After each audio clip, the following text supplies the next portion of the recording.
Fala pessoal, bem-vindos ao canal Cortes da Bru. Lembrando que o link do episódio completo está na descrição do vídeo.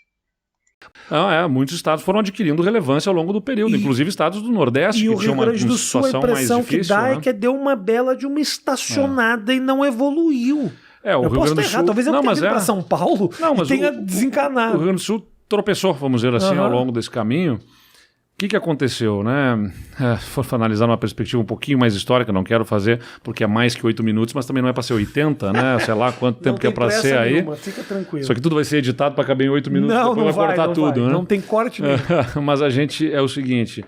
O estado do Rio Grande do Sul, ele é deficitário, ele tem desequilíbrio nas suas contas desde muito tempo, não é de pouco tempo para cá. Você saiu lá em 2002, 2003 do estado, sim. O estado já era deficitário há 20 anos. Sim.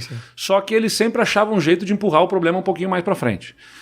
Então lá na década de 80, por exemplo, os estados jogavam com a inflação e com o endividamento. Os estados podiam emitir títulos da dívida. E depois, com o Plano Real, os estados não puderam mais emitir títulos da dívida. Então, lá na década de 80, até a década de 80, o Estado foi dando benefícios e vantagens para servidores públicos que não se conseguiam pagar, mas empurrava com a barriga o problema se endividando. O resultado é que o Estado tem um alto déficit previdenciário, o maior do Brasil, proporcionalmente à população. Déficit previdenciário é o que falta para pagar. A previdência, a aposentadoria dos servidores é paga pela contribuição do próprio servidor, mais a contribuição do Estado como patrão. Mas mesmo com a contribuição do servidor e a contribuição do Estado, faltavam, quando eu entrei no governo, 12 bilhões de reais para pagar aposentadorias por ano. Perfeito. Então, da onde que sai esse dinheiro? Pega dos impostos que deveria voltar para a população em investimentos e, ao invés de investir, paga aposentadoria. Proporcionalmente, a população é o maior déficit do Brasil. A gente conseguiu reduzir em 2 bilhões de reais esse déficit, com reformas na estrutura da Previdência do Estado, mas mesmo assim ainda é o maior do Brasil, porque é muito maior do que o dos outros estados. E muita população idosa no Rio Grande do Sul população também. Mais idosa, e isso se reflete no nosso serviço público. Nós temos, por exemplo, 60 mil professores em sala de aula e temos 110 mil professores aposentados. A gente tem cerca de 17, 18 mil policiais militares nas ruas e temos 34 mil policiais aposentados. Então o Estado tem 2 aposentados para cada servidor que está atuando. Por isso que esse déficit é um grande problema. Então a gente tem os 2 problemas. O déficit previdenciário me consome boa parte da arrecadação e a dívida que foi constituída historicamente para ir empurrando esse problema também consome outra parte da arrecadação, a ponto de que o Estado não está pagando a dívida, está buscando aderir a um chamado regime de recuperação fiscal com o governo federal para poder ganhar tempo para voltar a pagar a dívida numa escadinha. Ele deveria pagar em torno de 4 bilhões de reais por ano de dívida com a União e não consegue pagar. Então, isso já faz desde 2017 que não está pagando, né? Então, o Estado errou nas tomadas de decisão ao longo das últimas décadas e o que aconteceu foi que o Estado começou a perder capacidade de investimento, ele começa a ter dificuldade de fazer contratações, ele começa a ter dificuldades de competir com outros estados, porque se o dinheiro está indo para pagar aposentadoria e para pagar dívida, é o dinheiro que deveria estar financiando obras em estradas, obras para tornar o estado competitivo e que não está acontecendo. É o dinheiro que devia estar financiando a educação e que não está acontecendo. As escolas começam a ter precariedade, saúde começa a ter problemas. Eu assumi o governo, os hospitais estavam por 3 meses sem receber os pagamentos, os municípios por 6 meses sem receber pagamentos na área da saúde por parte do Estado. Meu pai foi secretário da saúde do Rio Grande do Sul. 95, 96 no governo Colares. Então foi um pouquinho antes, porque ali já era Brito. Então o Colares foi até 94. Desculpa, 95 não, eu tava não, antes, eu tinha 15 anos. Isso era 91, eu acho que era. Pode ser. E ele tinha, eu me lembro, o orçamento dele para saúde e meio ambiente, que na época era Secretaria de Saúde e Meio Ambiente, SSMA. Era 3%. E realmente uma grande parte do valor. Tinha uma lei com nome, eu não me lembro qual era o nome, se é uma lei local, mas que dizia que não podia passar de uma certa porcentagem o gasto com funcionalismo público. E sempre estourava esse gasto. Eu não sei daquela época qual era a lei, hoje em dia é a lei de responsabilidade fiscal, né, que a gente tem, que é de 2001. Uma lei tinha uma mulher, não lembro qual era o nome. Mas o que a gente tem de de situação é essa. Bom, eu entrei no governo com essas dificuldades, aí é o que eu dizia já na campanha. Olha, se o Estado tem boa parte da sua despesa na folha de pagamento, não adianta a gente dourar a pílula aqui dizendo que a gente vai resolver o Estado economizando energia e combustível e tudo mais, que é importante também, né? Eu estou dizendo isso porque a pegada toda da discussão acaba sendo politicamente só, vamos economizar o número de carros, vamos economizar na energia, apagando as luzes e diminuindo o número de estruturas e tudo mais. Tá bem, é legal, é importante fazer isso também, só que é muito pequeno o impacto disso na estrutura do Estado. A maior parte da despesa está na folha de pagamento, está nos salários. Então não tem como você resolver o Estado sem tratar da previdência e das carreiras do serviço público. Então a gente teve que fazer reformas que eram muito duras lá. Teve manifestação, 10 mil manifestantes na frente do Palácio, quando a gente foi votar as reformas, mas a gente aprovou.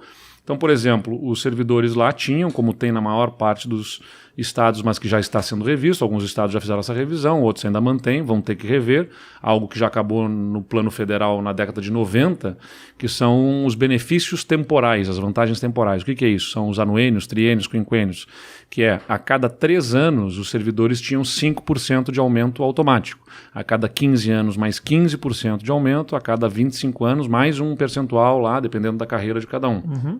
Ou seja, independentemente da performance do servidor, independentemente da economia estar indo bem ou não, independentemente da receita do Estado estar aumentando ou não, que dar aumento. Os aumentos já estavam programados, que não era um aumento que o servidor reclama de querer reajuste, era uma vantagem. Era, completei 3 anos, 5%, depois mais 3 anos, mais 5%.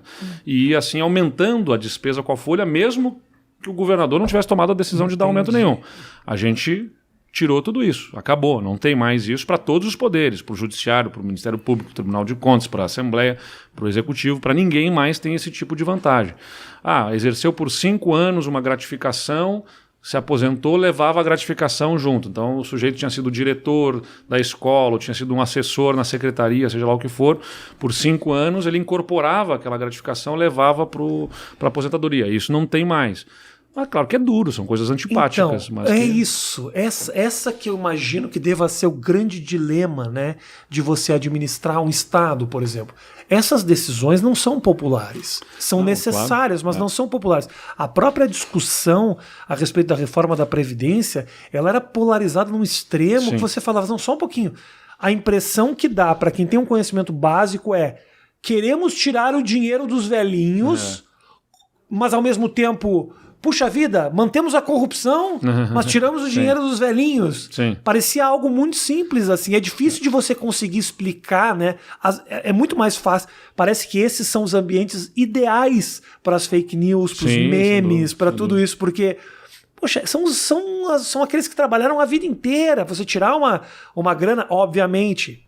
Aí tem uma série de outros questionamentos a respeito da reforma da Previdência. Quando aconteceu essa discussão toda, para mim será que o Bolsonaro, será que essa turma vai ter condições de tocar o dinheiro dos milico, por exemplo? Sim. Era minha eu falava, vamos ver se vai chegar nesse ponto. Porque se ele tocar nesse dinheiro também, eu falo, aí eu entendo. Bom, aí tem um negócio que foi só o Rio Grande do Sul fez reforma da Previdência para os militares igual a dos civis, né? Todos os outros estados fizeram, porque o que aconteceu no plano federal? Essa decisão aí é difícil. Exato, e a gente fez por isso que eu estou dizendo, não é só o que a gente fez, mas o como a gente fez. Então o que acontece? Lá a gente fez a reforma da Previdência dos servidores civis, semelhante à reforma federal, com alíquotas indo de 7,5% até 22%. Por que é essa escadinha? Porque é o seguinte, a cada valor do seu salário vai incidindo um percentual. Então o sujeito que ganha lá 30 mil reais, que está no topo da carreira do serviço público, lá na última faixa dele está pagando 22% de contribuição previdenciária para pagar previdência, né?